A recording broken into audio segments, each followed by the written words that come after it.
Dear people watching and listening, Assalamu alaikum. Kindly like and share this video and subscribe to my YouTube channel. Please support my channel by contributing to my Patreon account so that I can continue making the audiobook series. This is the last chapter telling in detail about the conquest of Syria, which ran from 634 AD to 638 AD, causing Emperor Heraclius to retreat his army back into the Byzantine Empire, leaving Syria into the hands of the Muslims, under whom the region became an Islamic province known as Bilad al-Sham. Start of Chapter 36. The completion of the conquest. There are many virtues of al-Sham and its people established by the book, the Sunnah and the traditions of the people of knowledge, and this is one of the things I relied upon in my encouraging the Muslims to fight the Tatars, my order to them to remain in Damascus, my forbidding them from fleeing to Egypt, and my inviting the Egyptian military to Syria and consolidating the Syrian military there.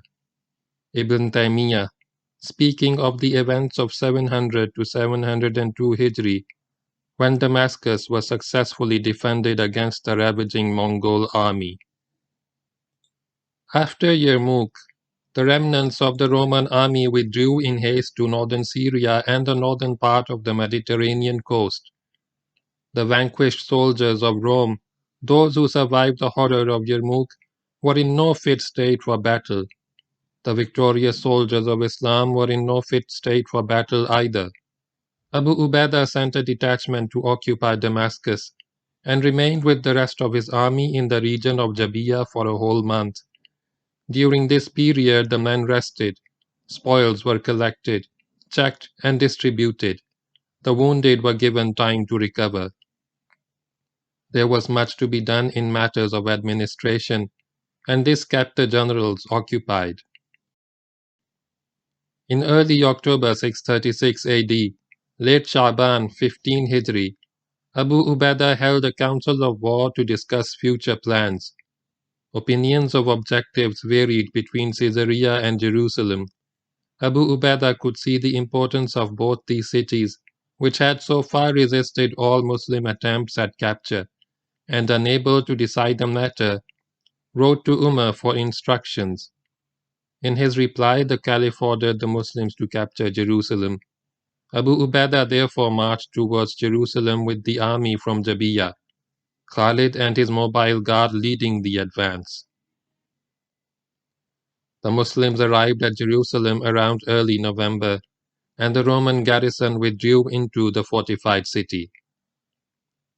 For 4 months the siege continued without a break.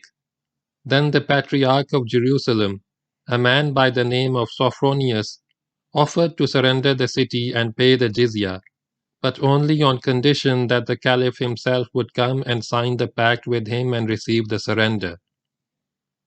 When the Patriarch's terms became known to the Muslims, Shirabil suggested that instead of waiting for Umar to come all the way from Medina, Khalid should be sent forward as the Caliph.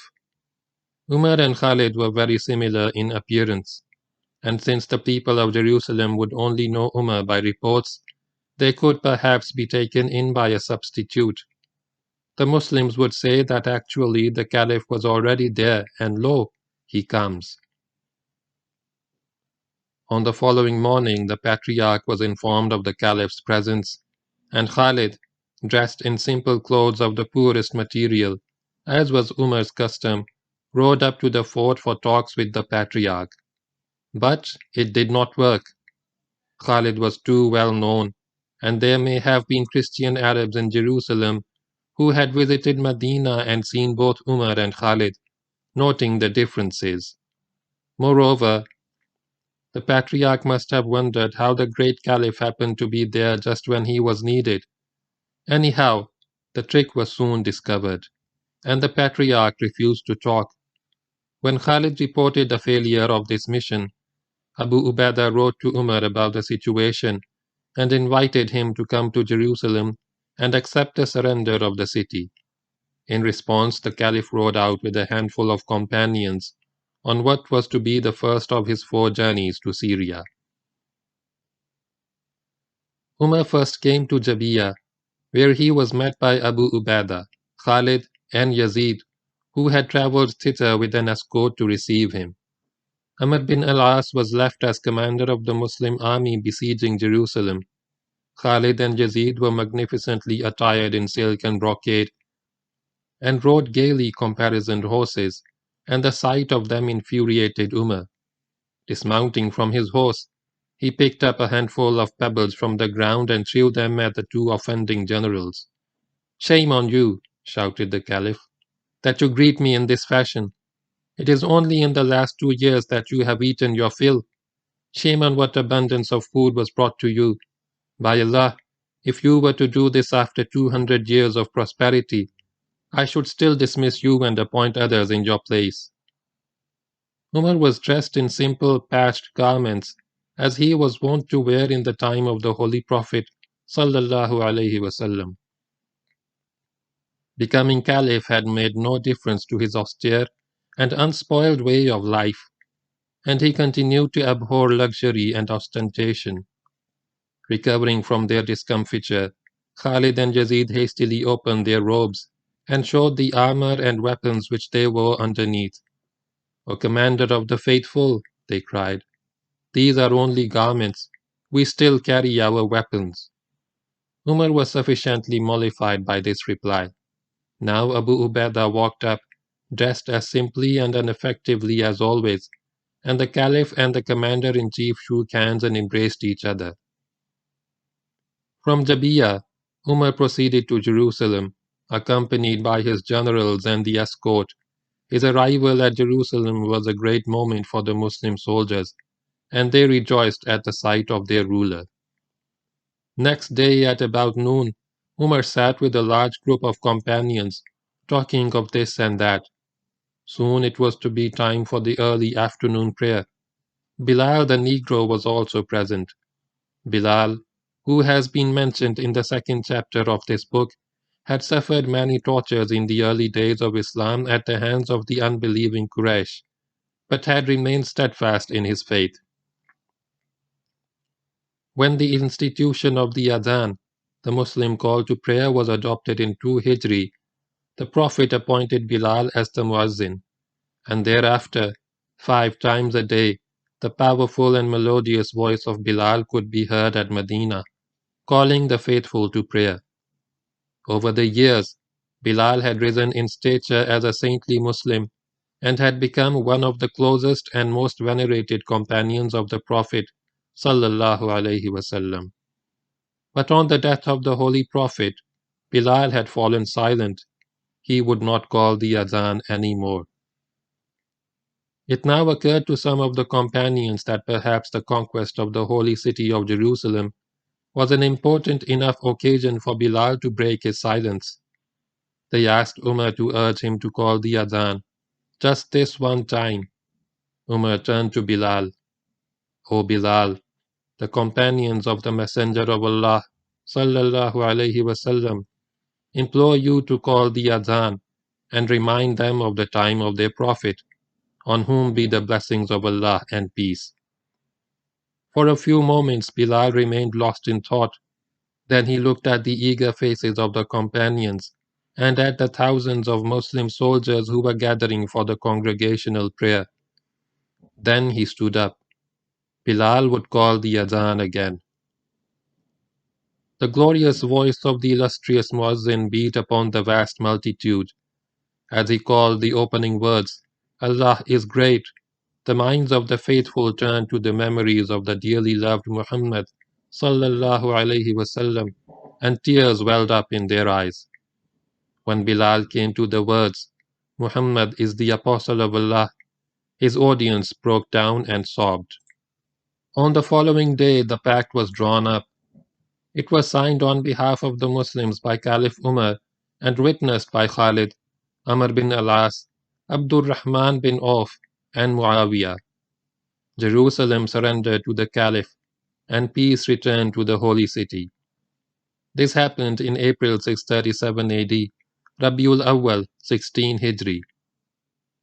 After staying 10 days at Jerusalem, the Caliph returned to Medina. Following the Caliph's instructions, Yazid proceeded to Caesarea and once again laid siege to the port city.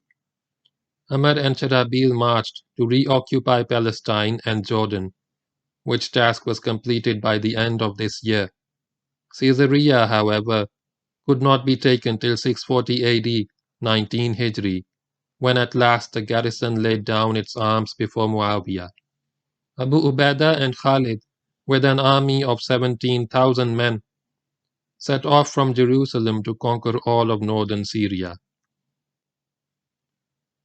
Abu Ubaidah marched to Damascus, which was already in Muslim hands, and then to Emesa, which welcomed. His next objective was Qinasarine, and towards this the army advanced with Khalid and the mobile guard in the lead. After a few days, the mobile guard reached Hazir, 3 miles east of Qinasarine, and here it was attacked in strength by the Romans. The Roman commander at Qinasarine was a general named Minas, a distinguished soldier who was loved by his men.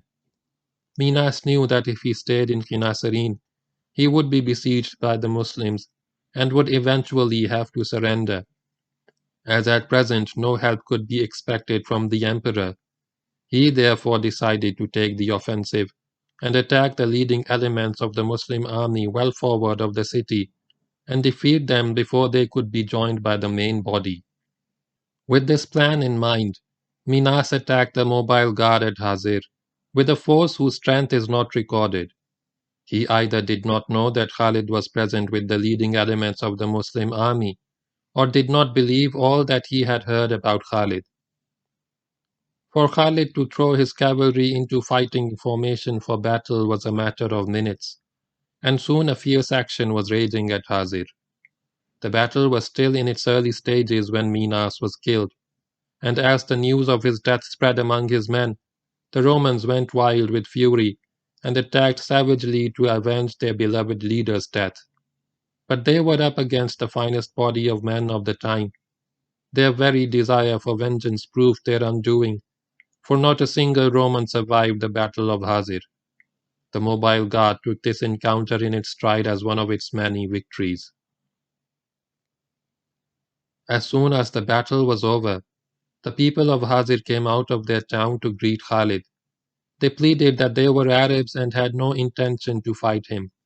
Khalid accepted their surrender and advanced to Qinasarine.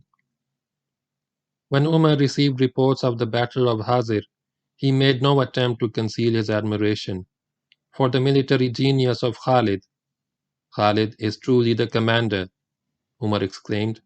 "May Allah have mercy upon Abu Bakr. He was a better judge of men than I have been." This was Umar's first admission that perhaps he had not judged Khalid rightly. At Qinasarine, the part of the Roman garrison which had not accompanied Minas to Hazir shut itself up in the fort. As soon as Khalid arrived, he sent a message to the garrison. "If you were in the clouds, Allah would raise us to you or lower you to us for battle." Without further delay, Qinasarine surrendered to Khalid. The Battle of Hazir and the surrender of Qinasarine took place about June 637 AD, Jamadiul Awwal 16 Hijri. Abu Ubaidah now joined Khalid at Qinasarine, and the army marched to Aleppo, where a strong garrison under a Roman general named Joaquin held the fort. This general, following the same line of thought as the commander of Qinasarine, set out to meet the Muslims in the open and clashed with the mobile guard 6 miles south of the city. A bloody engagement took place, in which the Romans were worsted, and Joachim, now wiser, pulled back in haste and regained the safety of the fort. Aleppo consisted of a large walled city and a smaller but virtually impregnable fort outside the city atop a hill, a little more than a quarter of a mile across, surrounded by a wide moat. The Muslims moved up and laid siege to the fort. Joachim was a very bold commander and launched several sallies to break the siege, but received heavy punishment every time. After a few days of this, the Romans decided to remain in the fort and await such help as Heraclius might be able to send. Heraclius, however, could send none, and 4 months later, around October 637 AD, the Romans surrendered on terms. The soldiers of the garrison were allowed to depart in peace, but Joachim would not go. He became a Muslim and elected to serve under the banner of Islam. In fact, over the next few weeks, he proved a remarkably able and loyal officer and fought gallantly under various Muslim generals. Once Aleppo was taken, Abu Ubaidah sent a column under Malik Ashtar to take Azaz on the route to Rome.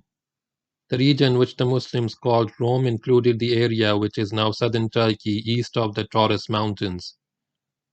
Malik, assisted by Joachim, captured Azaz and signed a pact with the local inhabitants, whereafter he returned to Aleppo. The capture and clearance of Azaz was essential to ensure that no large Roman forces remained north of Aleppo, whence they could strike at the flank and rear of the Muslims as the next major operation was launched. As soon as Malik rejoined the army, Abu Ubaidah marched westwards to capture Antioch. The army moved via Harim and approached Antioch from the east, some 12 miles from the city at Mahruba, where a bridge of iron spanned the river Orontes, now known as Nahrul Asi. The Muslims came up against the powerful Roman army, the defenders of Antioch. A major battle was fought here, the details of which are not recorded, and the Romans were soundly thrashed by Abu Ubaidah, Khalid again playing a prominent role with his mobile guard. With the exception of Ajnadain and Jarmouk, the Roman casualties here are believed to have been the highest in the Syrian campaign, and the remnants of the Roman army went fleeing in disorder to the city. The Muslims moved up and laid siege to Antioch, but not many days had passed before the greatest city of Syria, the capital of the Aegean zone of the Eastern Roman Empire, surrendered to the Muslims. Abu Ubaidah entered Antioch on October 30, 637 AD, the 5th of Shawwal, 16 Hijri. The defeated Roman soldiers were allowed to depart in peace.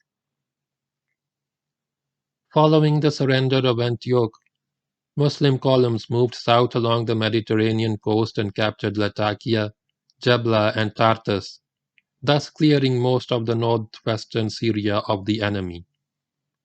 Abu Ubaidah next returned to Aleppo, and during this move his column subdued what remained of northern Syria. Khalid took his mobile guard on a raid eastwards up to the Euphrates in the vicinity of Munbij, but found little opposition. In early January 638 AD, he rejoined Abu Ubaidah at Aleppo. All of Syria was now in Muslim hands. Abu Ubaidah left Khalid as commander and administrator at Qinasarine and returned with the rest of his army to Emesa, where he assumed his duties as governor of the province of Emesa, of which Qinasarine was then part. From Qinasarine, Khalid would keep watch over the northern marches.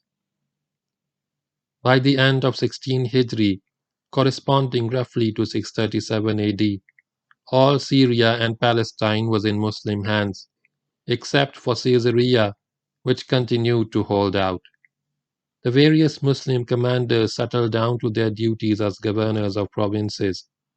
Amr bin al-As in Palestine, Sharahabil in Jordan, Yazid in Damascus, but currently engaged at Caesarea, and Abu Ubaidah in Emesa. Khalid had a lower appointment as administrator in Qinasarine under Abu Ubaidah. This state of peace continued for a few months until the midsummer of 638 AD, when clouds again darkened the sky over northern Syria. This time the Christian Arabs of the Jazeera took to the warpath. Heraclius was no longer able to attempt a military comeback in Syria.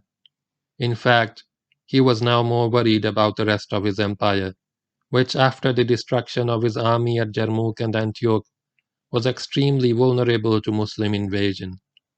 He had few military resources left with which to defend his domains against an army which marched from victory to victory. To gain time for the preparation of his defenses, it was essential to keep the Muslims occupied in Syria. And he did this by inciting the Arabs of the Jazeera to take the offensive against the Muslims. Bound to him by ties of religion, they submitted to his exhortations, and gathering in tens of thousands, began preparations to cross the Euphrates and invade northern Syria from the east. Agents brought Abu Ubaidah information on the preparations being made in the Jazeera. As the hostile Arabs began their move, Abu Ubaidah called a council of war to discuss the situation. Khalid was all for moving out of the cities as one army and fighting the Christian Arabs in the open, but the other generals favored a defensive battle at Emesa. Abu Ubaidah sided with the majority and pulled in the mobile guard from Kinasarine and other detachments from places which they had occupied in northern Syria. He concentrated his army at Emesa and at the same time informed Umar of the situation. Umar had no doubt that Abu Ubaidah and Khalid would hold their own against the irregular army which now threatened them, but he nevertheless decided to assist them, and did so in a most unusual manner. He sent instructions to Sa'd bin Abi Waqqas, the Muslim commander-in-chief in Iraq, to dispatch 3 columns into the Jazeera, one under Suhail bin Adi directed at Raqqa, another under Abdullah bin Utban directed at Nusaybin, and a third under Ayat bin Ghanam operating between the first two.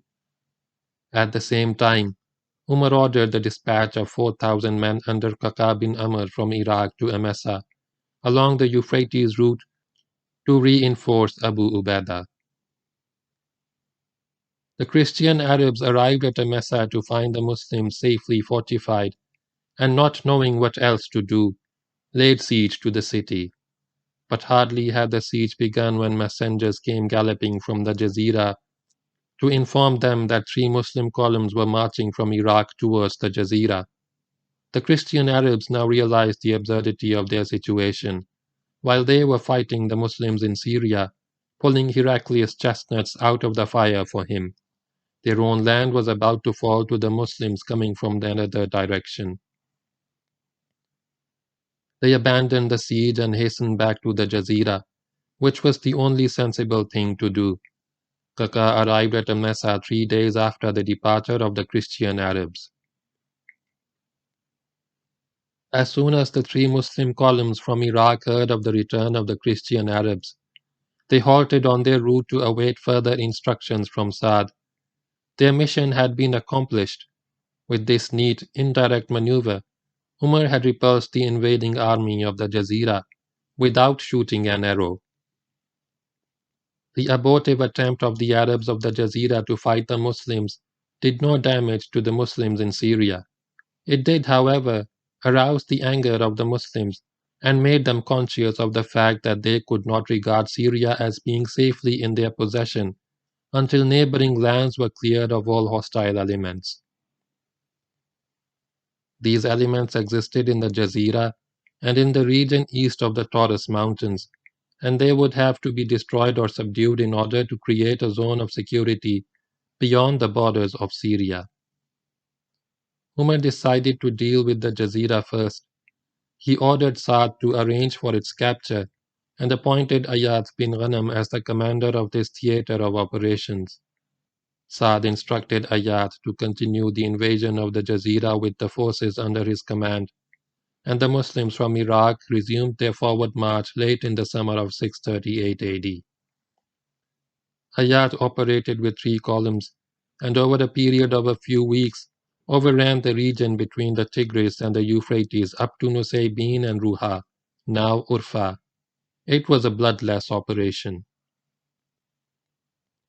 As soon as this part of the Jazeera was occupied, Abu Ubaidah wrote to Umar and asked for Ayat to be put under his command, so that he could use him for raids across the northern border.